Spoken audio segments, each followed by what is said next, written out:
I am Ann-Peggy Divine.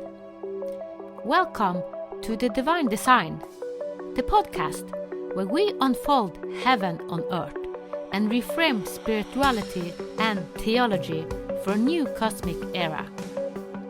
Your journey on human evolution and integration of your divine design starts here.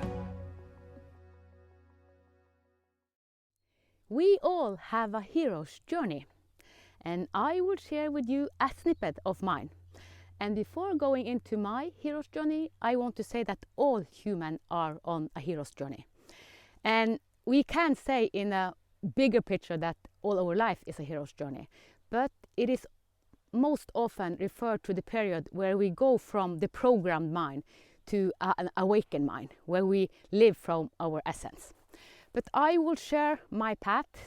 Several people have asked me, can you say something about your path, when it began and where you are now? Because now I am living my soul purpose, or I am living from my divine embodiment.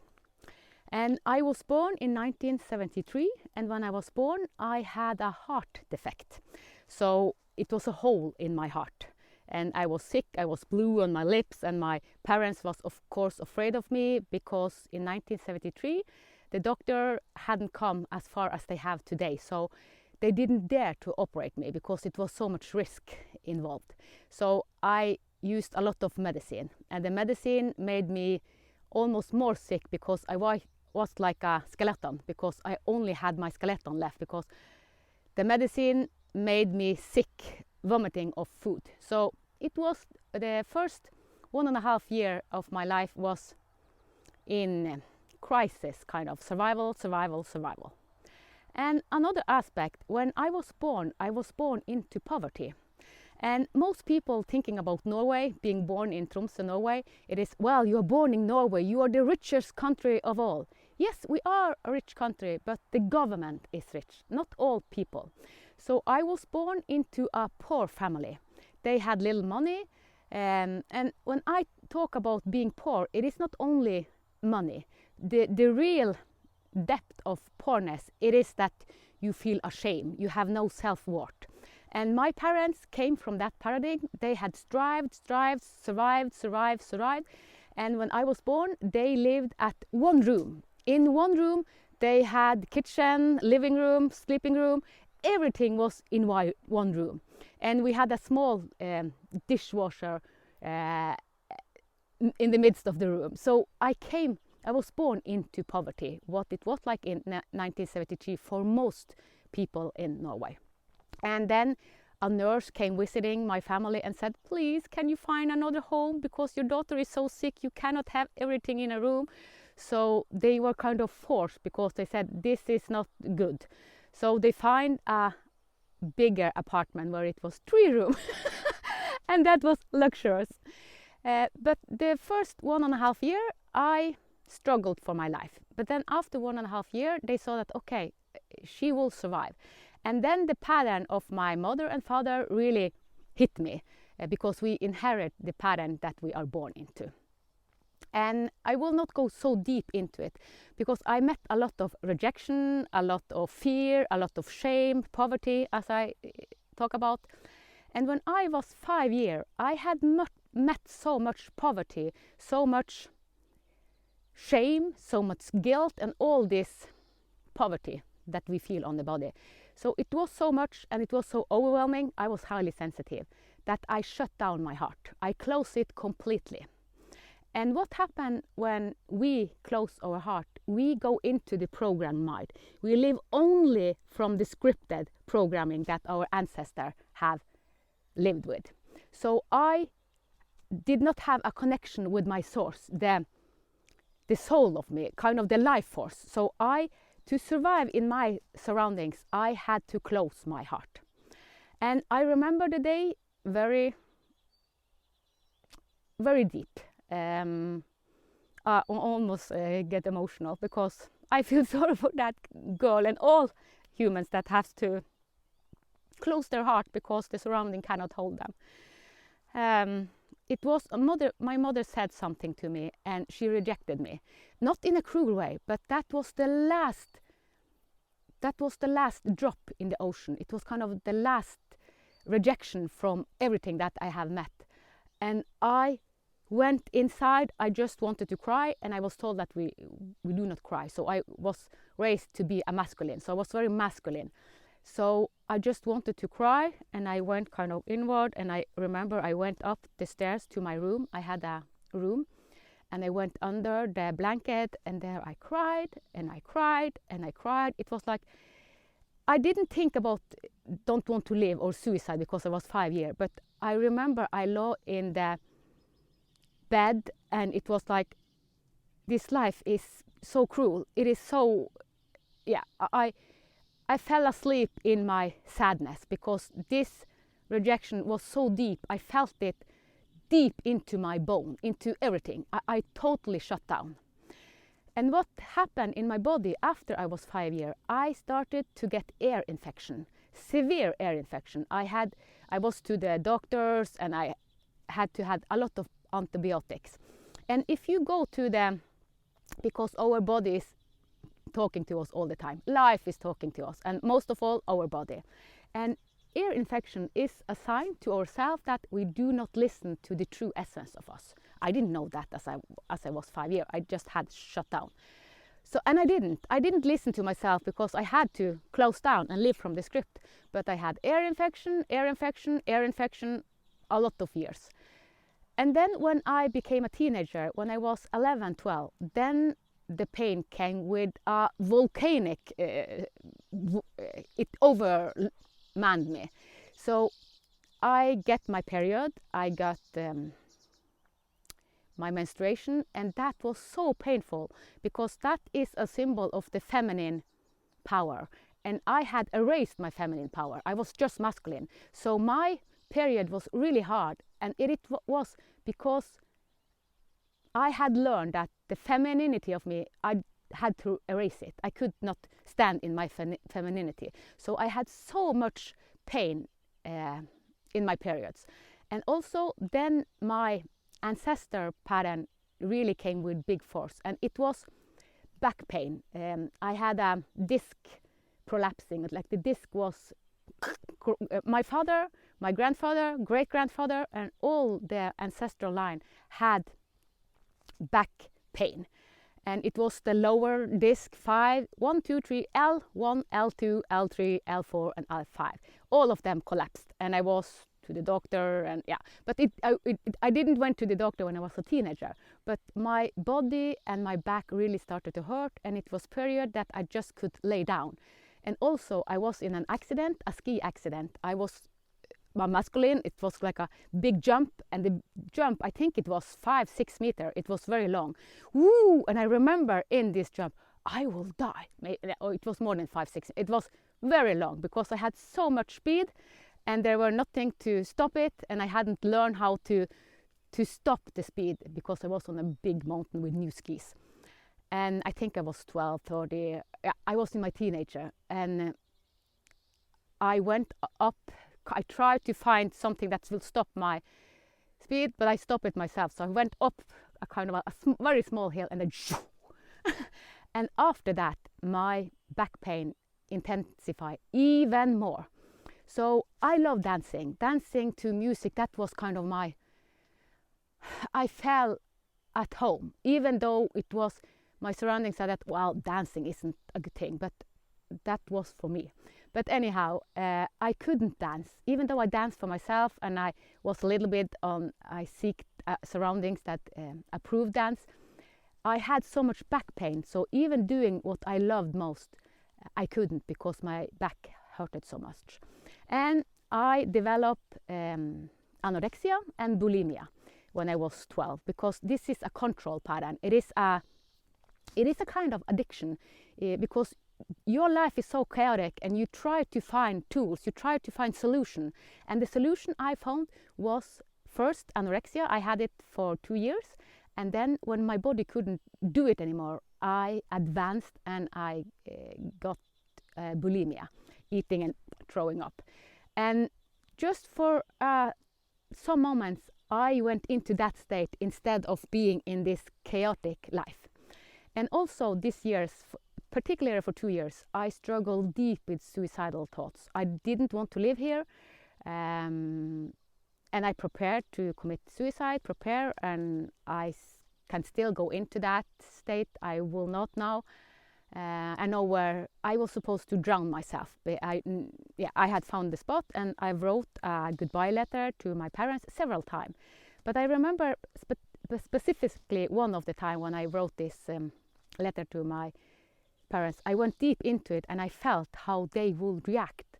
And even though, because I lived with a belief or a kind of what I have learned from my family is that I cannot help them, I cannot save them, because my mother and father, they fight it all the time. They both came from trauma, from poverty, different kind of poverty, and they couldn't communicate. So I was the middleman. My mother talked to me, say this to your father, and we were all afraid of my father because he was a patriarch. He had dictatorship. Everything had to go through him. So I learned when I was 2-3 years to tiptoe. I did everything not to upset my father because his anger was rah!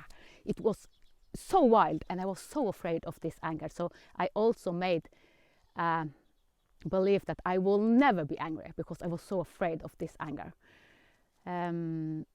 So that's why it was overload in my body, and I didn't want to live. So even though I felt that I couldn't save my mother and father, I wanted to save them. I wanted them to be happy, because being highly sensitive, you feel all the emotion, you feel what is behind the language, even though they couldn't communicate.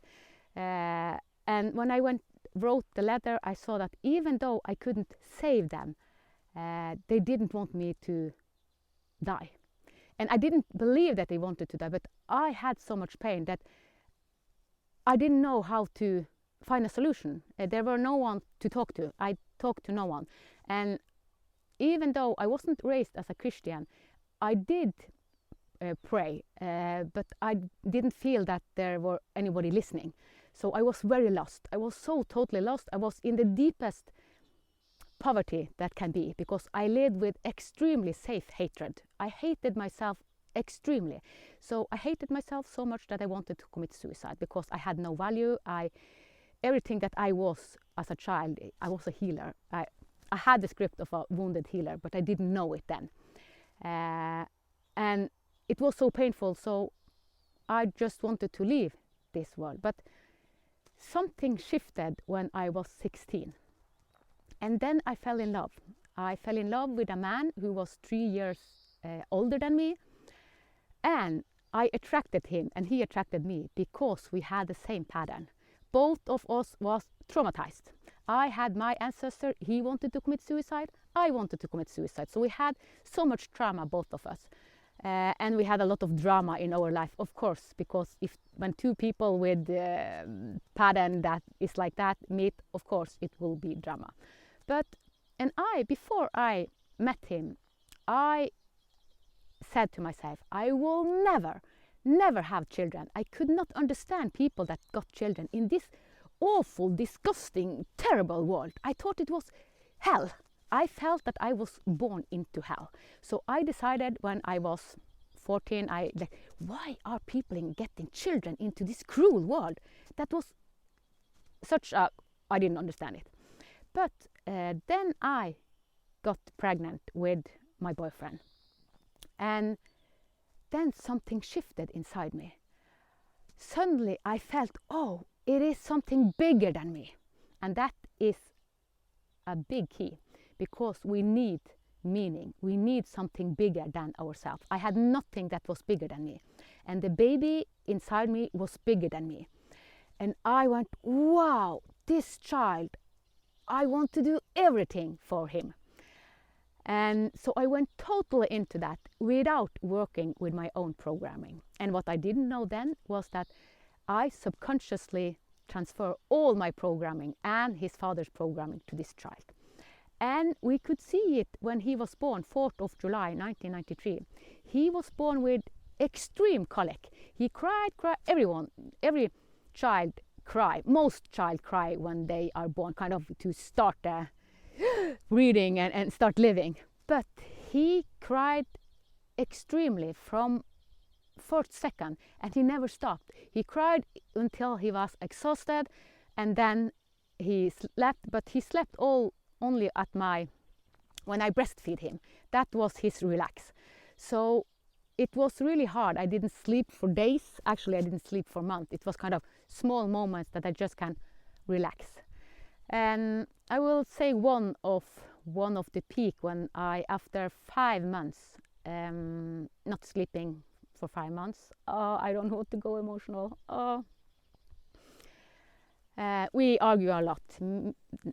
Alexander's father and me, we argue a lot, and in weekend he went into his pattern and he used alcohol, so he drank a lot, and he ran away for the weekend, and he had run away this weekend, and I became sick. I get the flu and I puke and I had fever, and I was so low. I was so sick and I had no energy to cope with my son.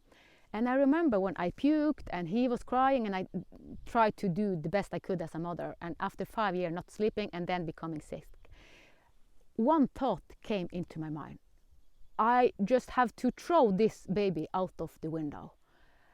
And when I had this thought, I started to cry and I fell down, and now I had become nuts. This is being insane, because I knew that this was not healthy.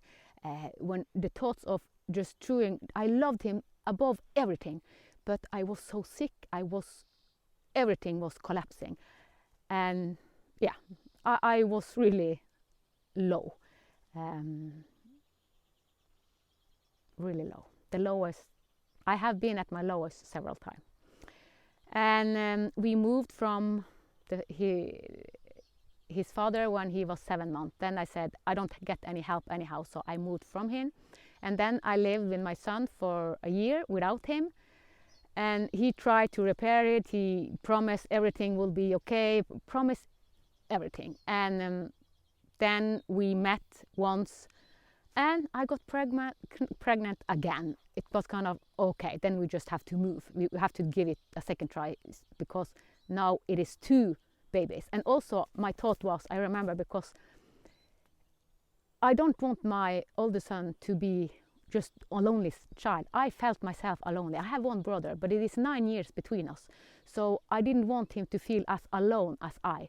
So it was kind of okay, even though I knew that I could not live with this man for the rest of, he was toxic, I knew that. But at the same time, it was okay to have 2, because then the 2 brothers or the 2 sisters or siblings would have each other. But it is not a foundation. So I have learned the hard way. And when he came when he was born, we had started to build a house, and he was in his pattern drinking, and he had other women, and he was unfaithful, and all this crazy thing. I don't want to go into all of that, but in this, one of the women he had wanted to commit suicide, because he said, I have to go to my wife. He wasn't married, but I have kids. So, and in that, everything came up, the relationship they had, and a lot of shit. And it ended, I won't go too deep into that, it ended with me being alone with 2 kids, and I had to have an emergency alarm, because I had 2 people that was danger for me and my kids. My partner's stepfather was violent, and I was more afraid of him. He was a psychopath. We are not supposed to use that word, but just, I won't go into it, but I learned a lot about being a narcissist or a psychopath from his stepfather. And he was unstable, my partner, so I had to have an alarm, so that so I had closed door all the time, so it wasn't aware, I was in survival all the time.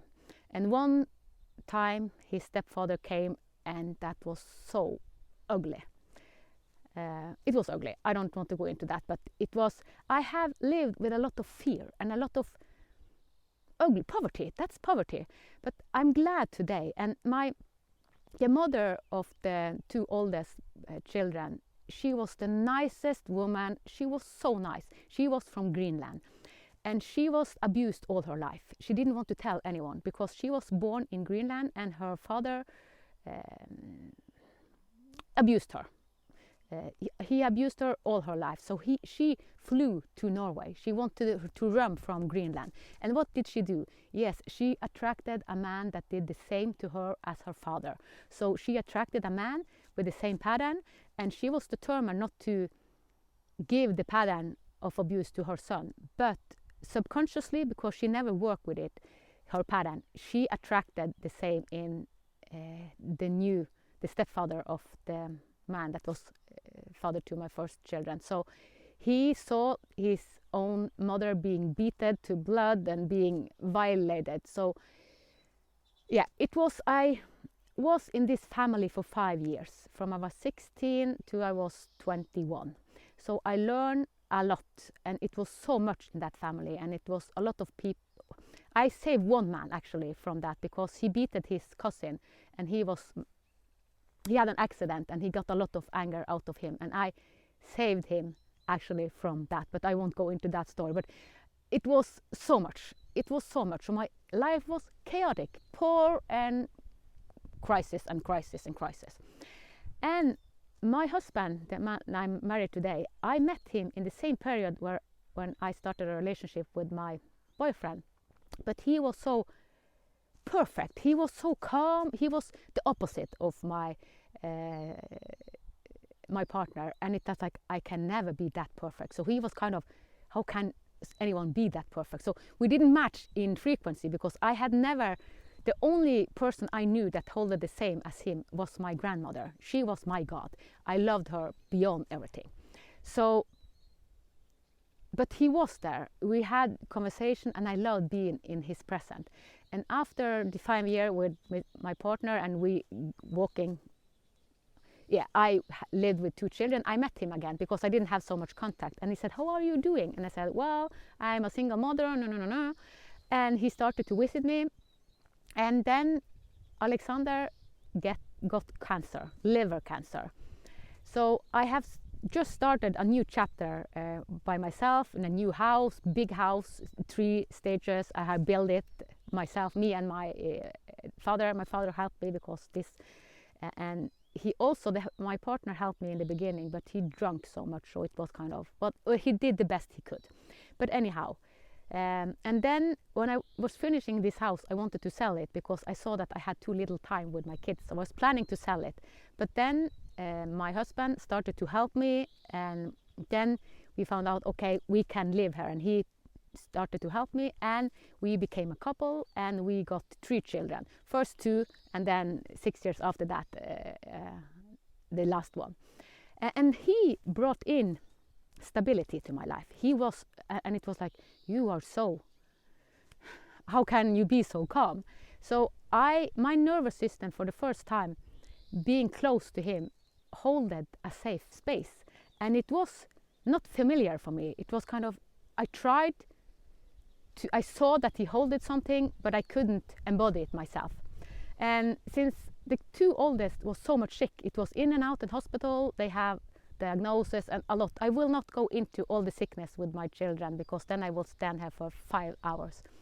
We were a lot in and out in hospital, and 5 kids, a lot happened when 5 kids. And after 20 years, because Alexander was born in 1993, and the first collapse was in 1998, when I had 3 children.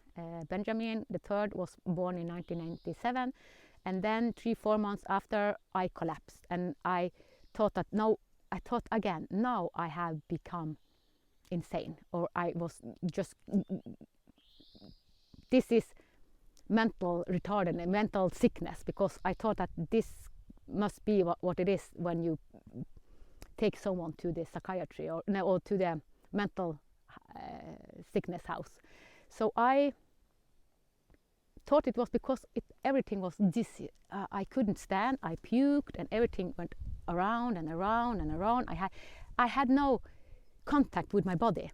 So I remember I laid on the bathroom, because they were hot, and it was kind of, I had no contact with my body. So I was so, all the pattern kind of, because it was there, I hadn't worked with myself.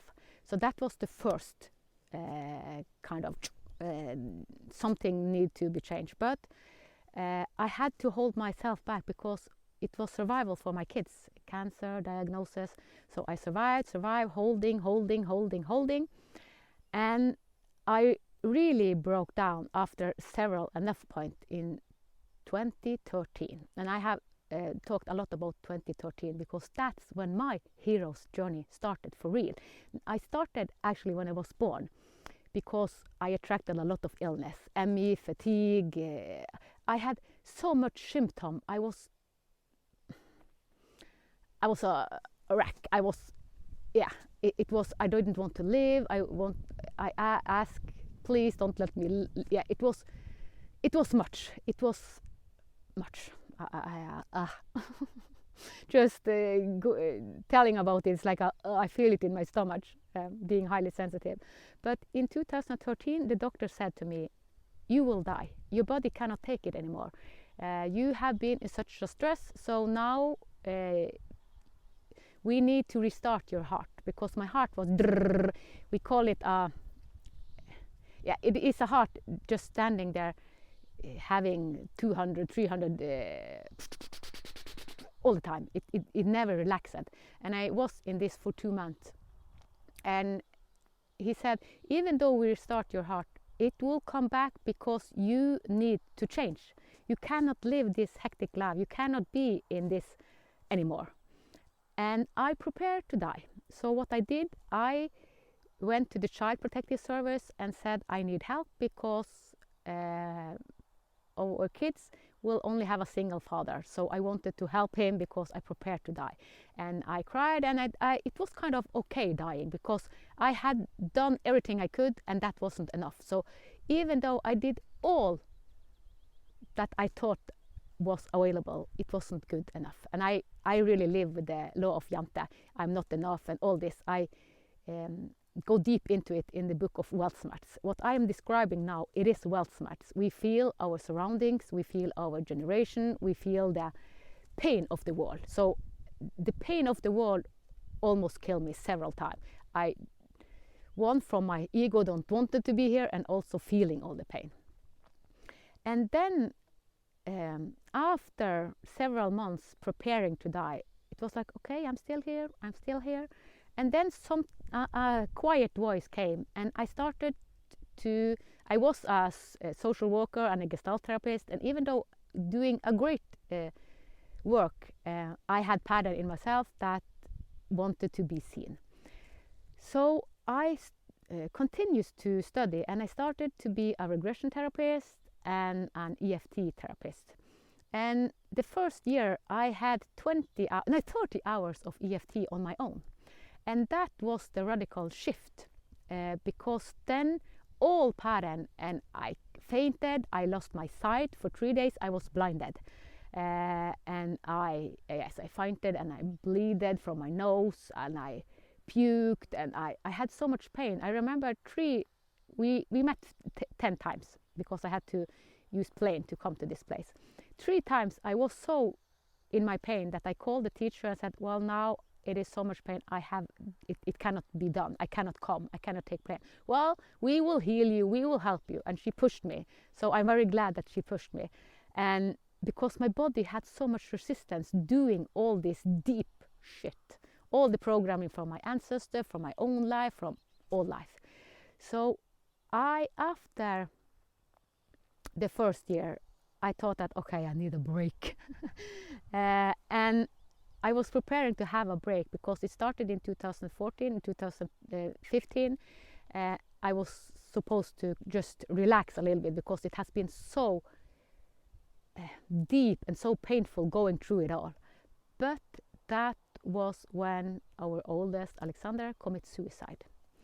So, and I had then been 1 year in dark night of the soul, and it continued going into deep grief because I had gone through a lot of grief before that, my own life and my grandmother and a lot of the pattern. But then it was a new layer, and I went even deeper to my heart, because when I was born with a broken heart, a hole, it was a birthmark. We know that it has been talked about that the birthmark is not a coincidence. It is not. My birthmark was inside of me. It was a hole in the heart. And because I'm a regression therapist now, and I have done a lot of the same as Edward Casey, and I have been in a lot of my past life, the life I had before this in Austria and in Wales, both of them, I was killed with a knife in my heart in Austria, and before that in Wales I died with a sadness. I was born into a family that have so much grief and so much sorrow and so much victimhood, and I died from this life 13 years with a broken heart. My mother had so deep grief, and also my father, and I tried to save them both as I tried with my parents in this life, but I died with a broken heart in that life. And I had my life in Austria, and then I was killed by a man when I tried to stand up against Hitler. So I was against Nazism. So, and he put a knife in my back, and then it came, I got a hole in my heart, and I lived for 2 months, but then I kind of a slow death. And the partner in my life in Austria is my husband now. So, and I know that for a lot of people, me talking about past life and this, I know that someone we don't believe in it. This is not a belief for me, because it is a big difference between living from belief and living from direct knowledge, wisdom. When you go beyond your pattern, I have talked a lot about my pattern and my stuff. It is the programmed mind. And when I had gone through all my programmed mind, what came was wisdom. It was knowing. So that's why I invite all to take the hero's journey, because then we go from our programmed mind into an open heart. So I started my journey in 2013, and it ended New Year's Eve 2018. For 2 days, New Year's Eve 2018 and the 1st of January 2019, my heart radically opened again, like when I was a kid, when my heart was open. And I was awake for 2 days, and like, wow, everything was beautiful. I was in euphoria for 2 days. It was like, oh, heaven and earth. I loved everything. Everything was music. Everything was, wow. I just wanted to hug everyone. Everything was the most magnificent life. Everything was just amazing. And then, because I was reborn, we call it also being reborn. So I had to start living as a baby, because living with a radical open heart, then you start your life anew with new pattern. And I had to bring in, what pattern do I now want? Because I had gone through all the old patterns. So I became anew. And my partner has said that, well, I have been married 2 times, because I have been married to you, the old you, and the new you. And this was a crisis in our family. So I moved from the family house. After our son Alexander committed suicide, I felt really deep, and I was guided.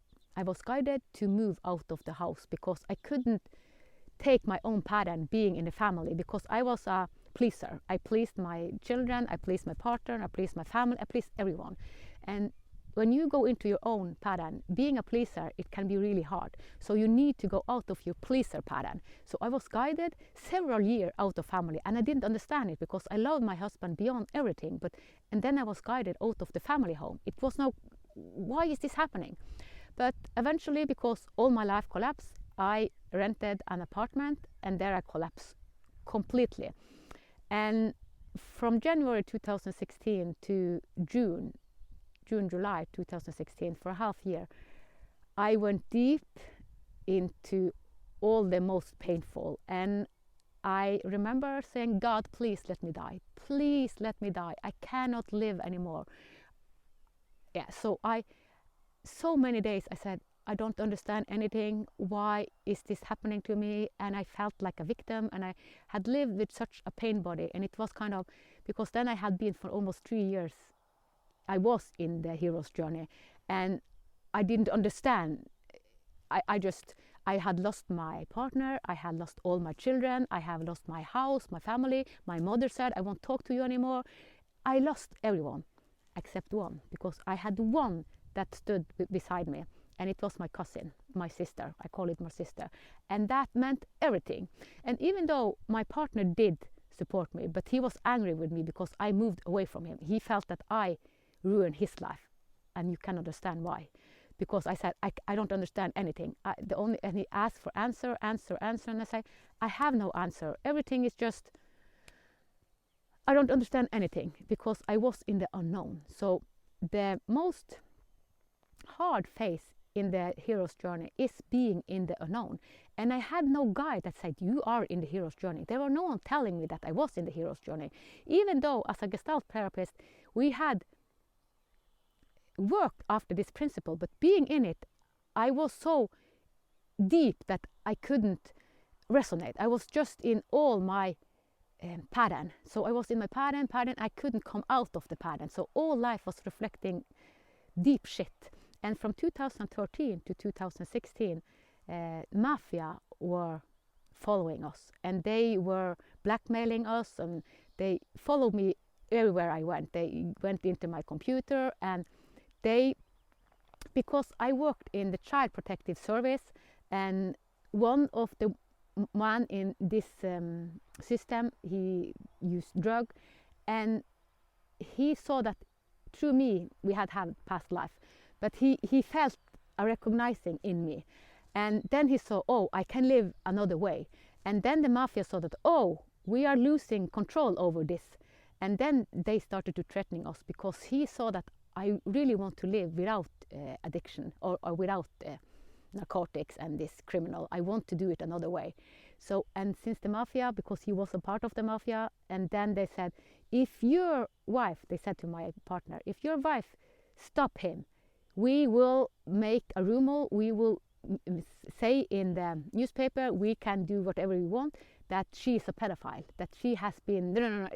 They wanted to put out a rumor that I was pedophile, and and my partner was afraid, what, and they started to blackmail him, and he didn't say it to me because I was so naive. I have always been naive, and naive also means that you believe in the good. So I believe in the good, so I believe that the truth will come out.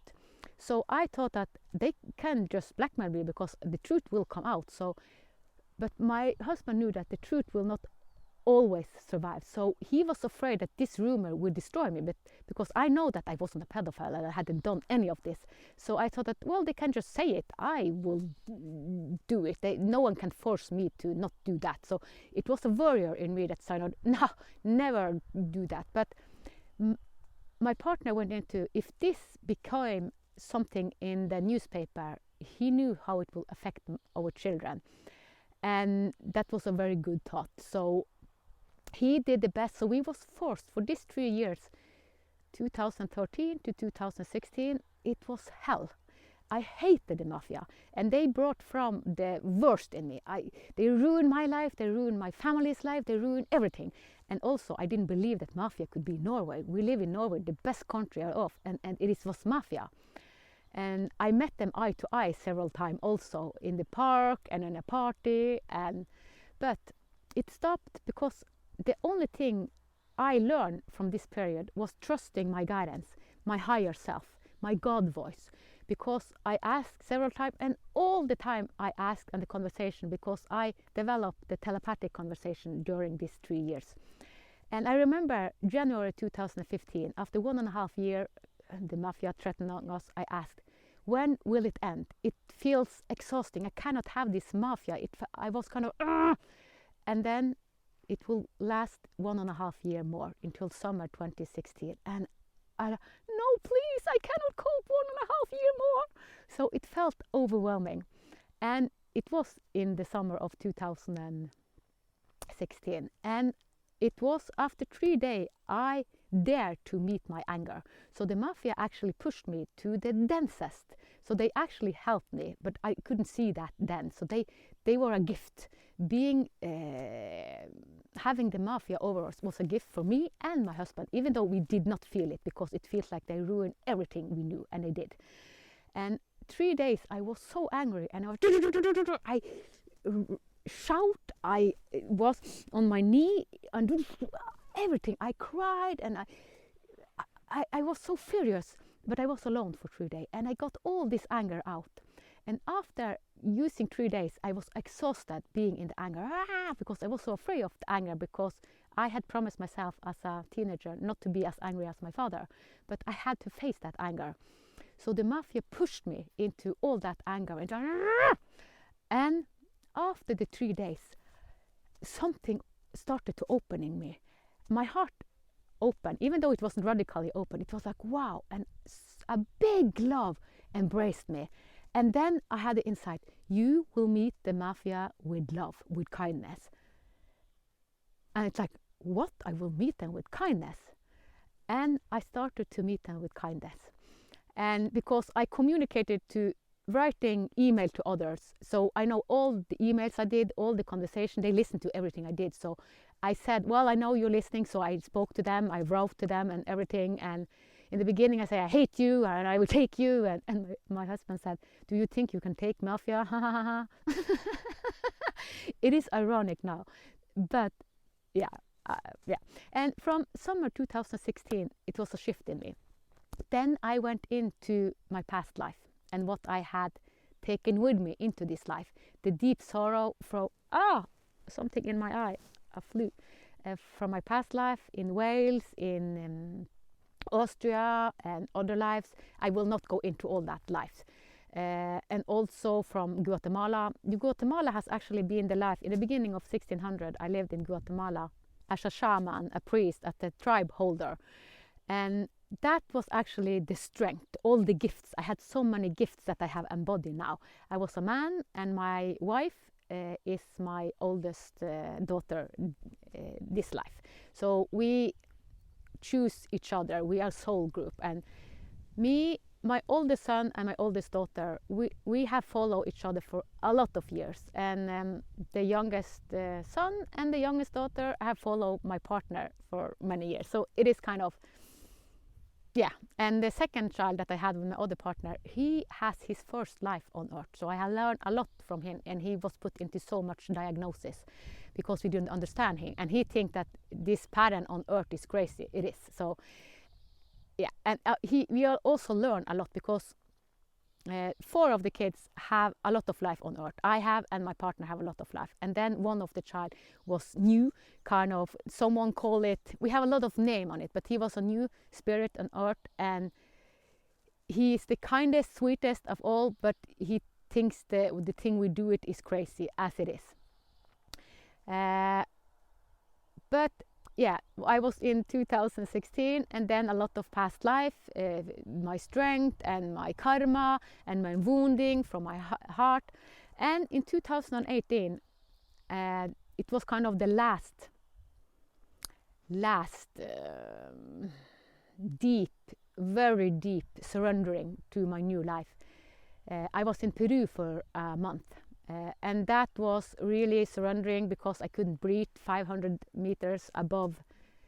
The mountain was we lived for a week in Andes mountain, and I got hide sick, so wanted to breathe and I couldn't breathe. And the last day I surrendered. I said bye to my husband, I said bye to children, I said bye to all life.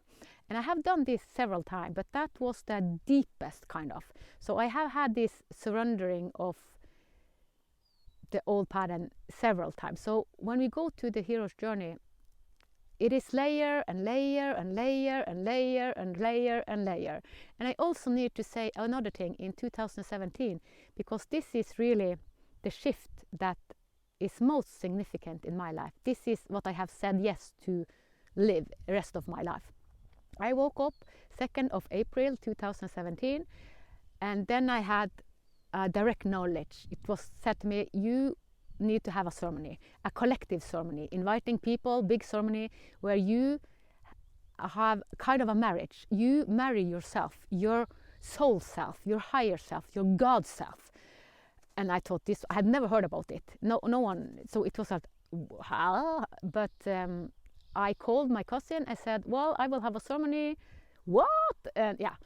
And then I didn't know when it would happen, and I asked, and then it came 11/11/2017. So I had a half year, 6 months to prepare.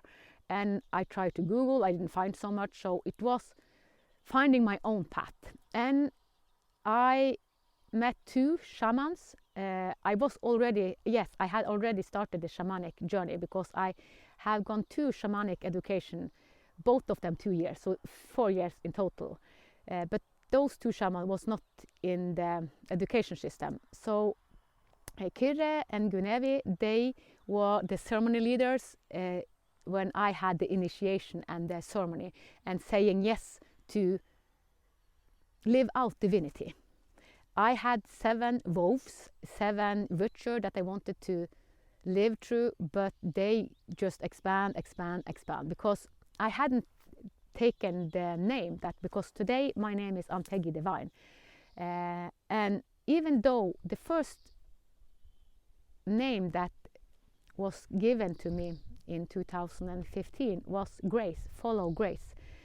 Grace is not it was grace. It was not the Norwegian word for grace, and I had no relationship to grace. I didn't understand it. But grace is an aspect of divinity, divine. So I just follow grace. And since I now talk about that, another shift that happened was also January. It hasn't so much January 2015. I had the opening. It was extremely big. And I had my first real conversation with God. And in this conversation, it was God, my grandmother, Jesus, and my guardian. So they was kind of the witness. I had 3 witnesses, and my grandmother was kind of my God. So I trusted her with all. And I was not religious, and Jesus being there, it's like, why are Jesus here? And then God said to me, you have the same path as Jesus. The same, and I didn't understand it. I have the same path as Jesus. What does that mean? And I thought that I will never tell anyone this, that I have the same path as Jesus.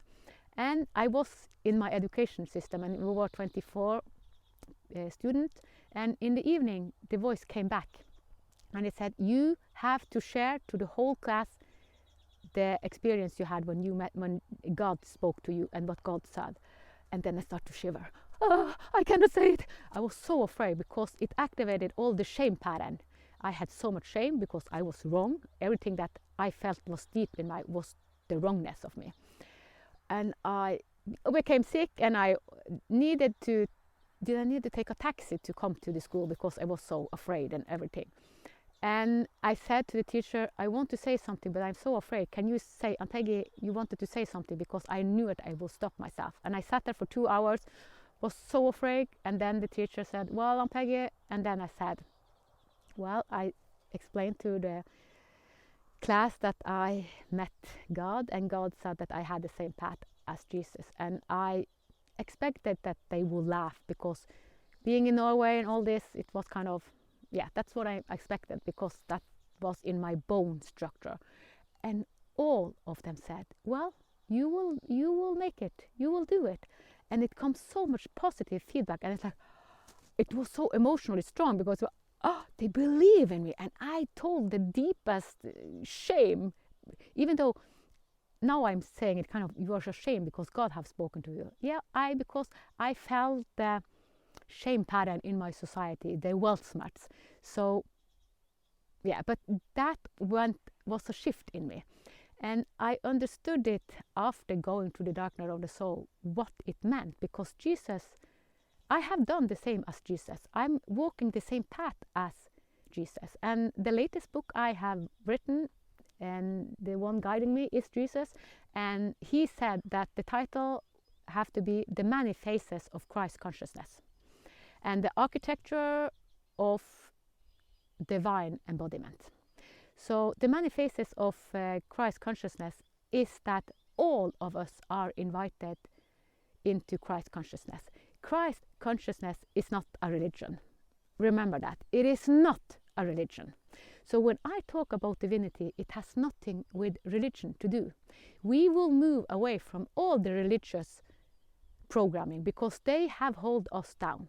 It is a lot of wisdom in all tradition. So most of the tradition, they really hold the divinity, but they are also poisoned. We have done so much cruelty and said that, wow, I'm God, and taking everything out of proportion. So when I talk about Christ consciousness, it has nothing to do with religion, even though I am into Christianity.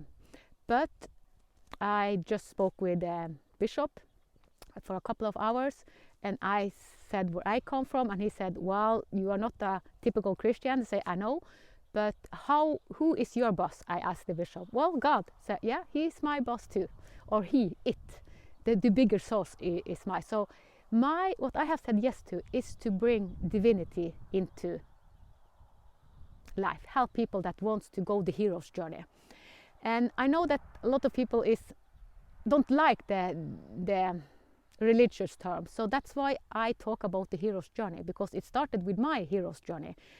And I have had hundreds, I don't know how many hundreds, private ceremony, and I have a lot of collective ceremony. And we just did a collective ceremony some days ago, and it has been shown me that I am a ceremony. And because I have holding ceremony, as you become what you become your purpose. So ceremony was what's shown to me, that I should do ceremony, because this is a commitment.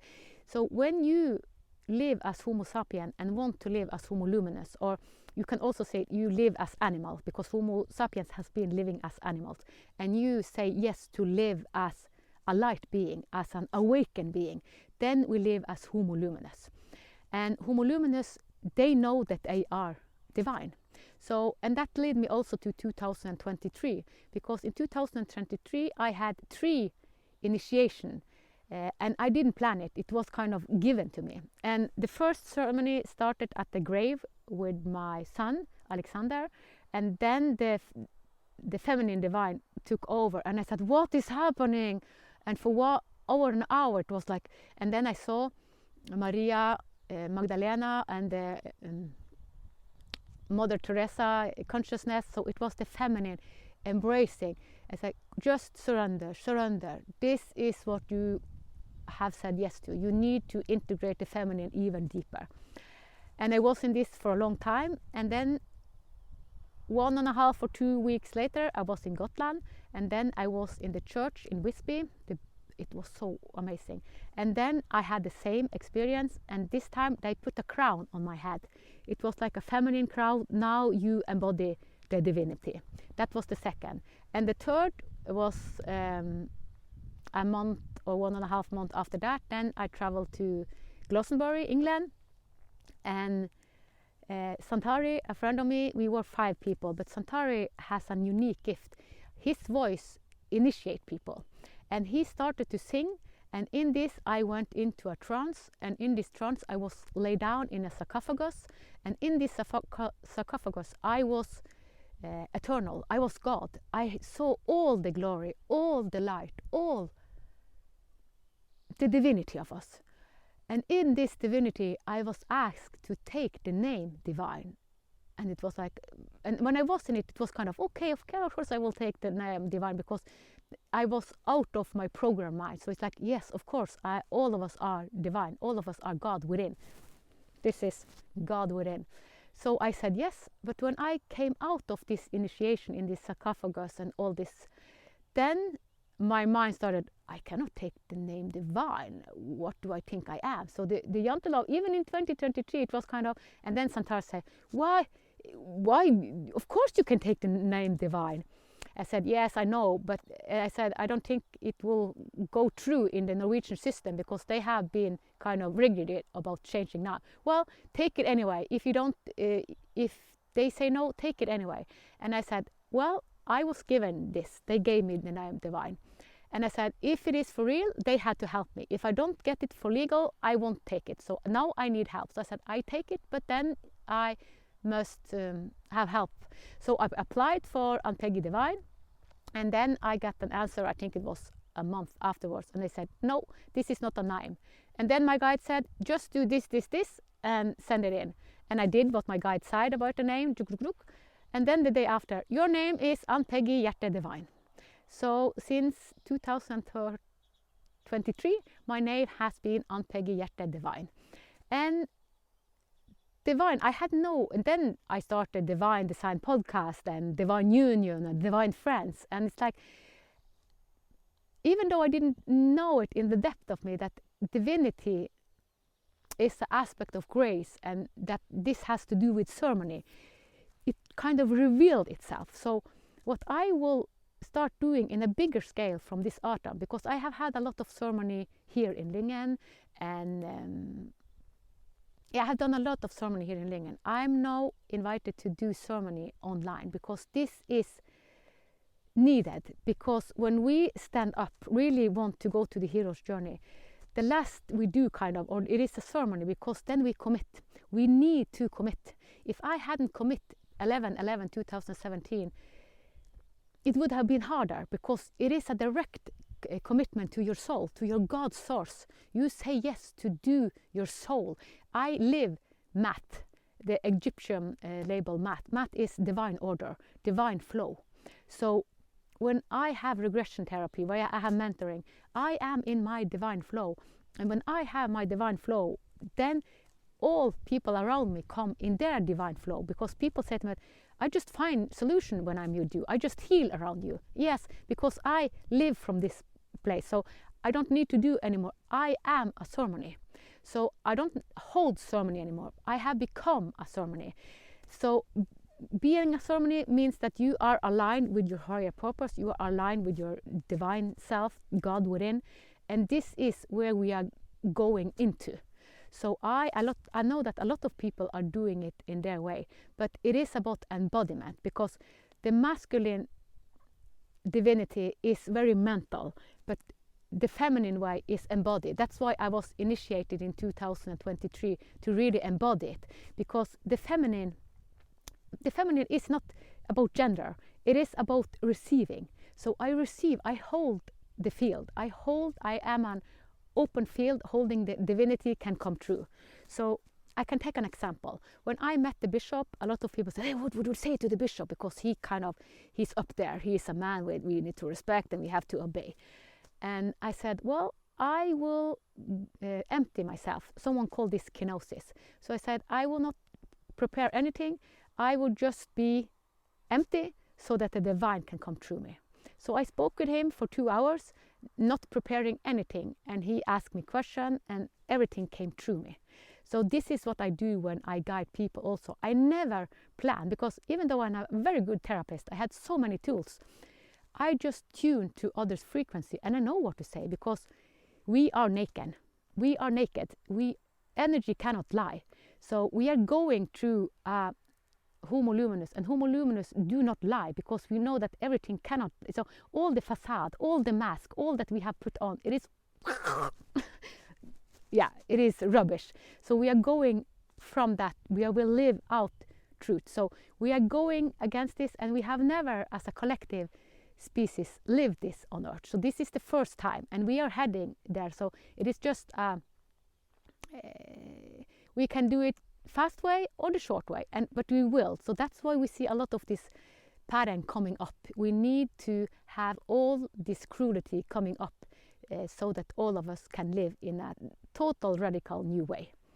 So that's why I have made the book The Hero's Journey, when life is beginning to speak to you. So The Hero's Journey, I made it as a free resource, and I encourage you to read it, because it is your journey.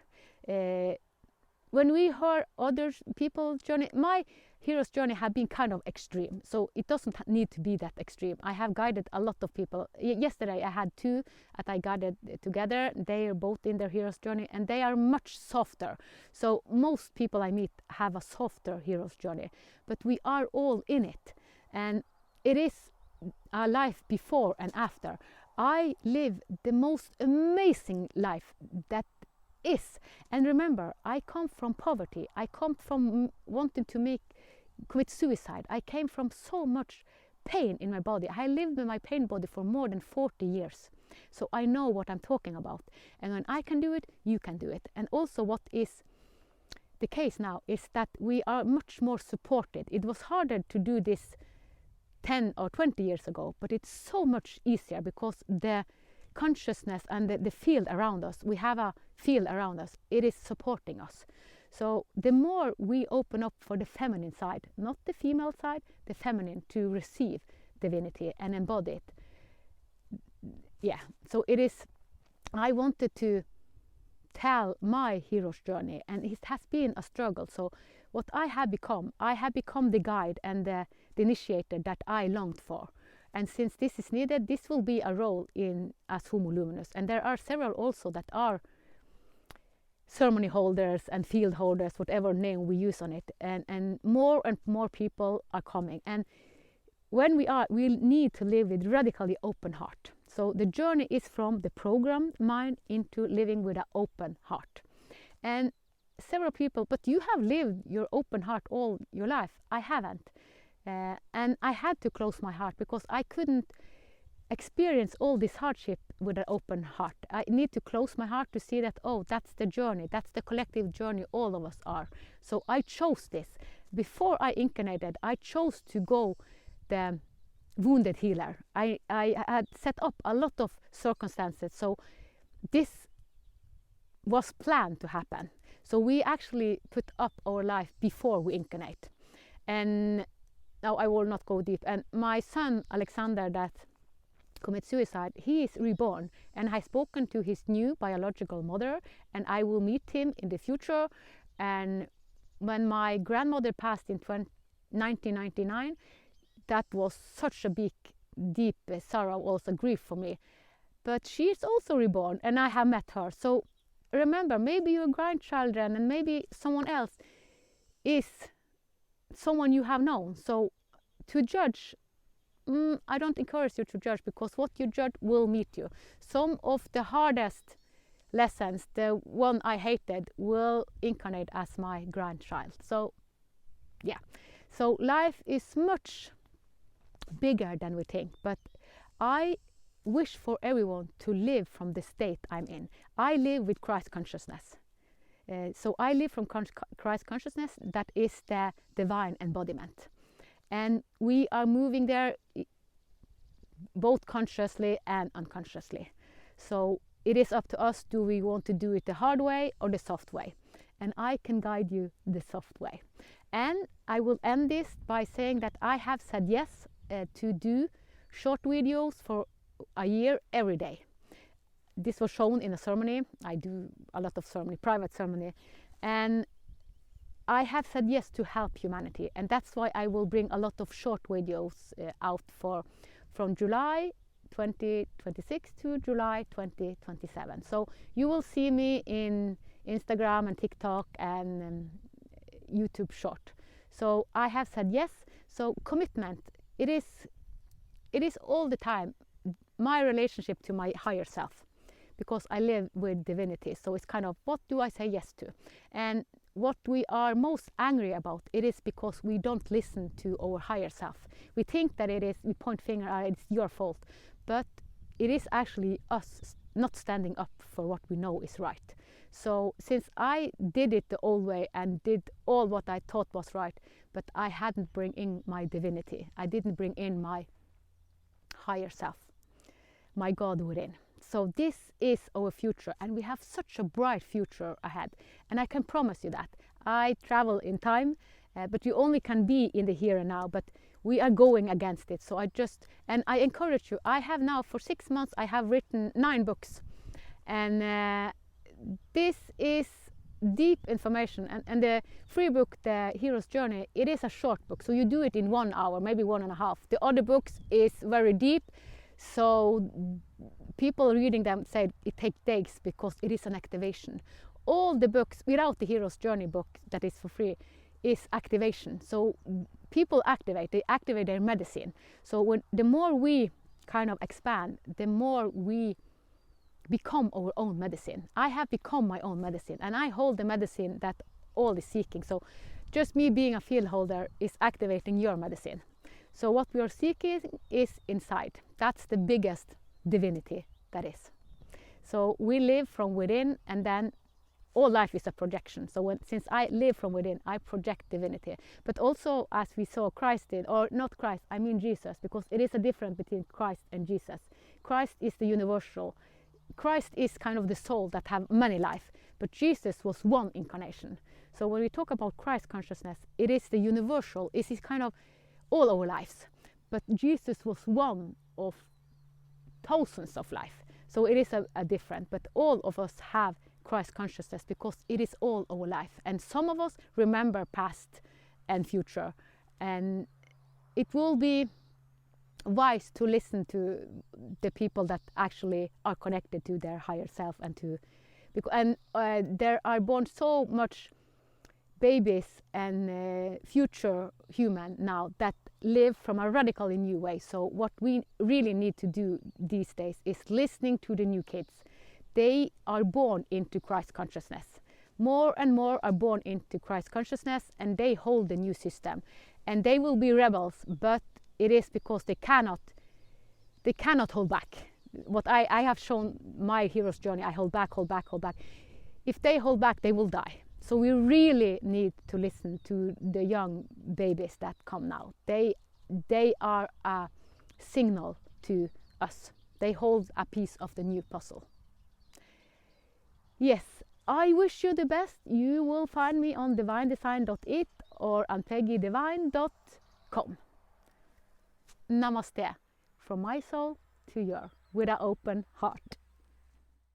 Before we end, I would like to leave you with a question for your heart and soul.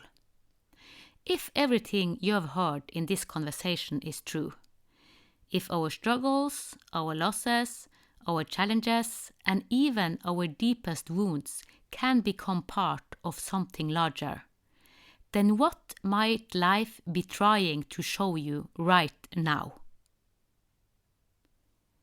What if the thing you have been fighting, resisting, fearing, or trying to fix is the beginning of your soul's awakening?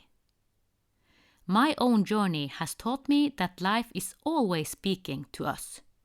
Sometimes through joy, sometimes through love, sometimes through loss, illness, uncertainty, or experiences we never would have chosen for ourselves.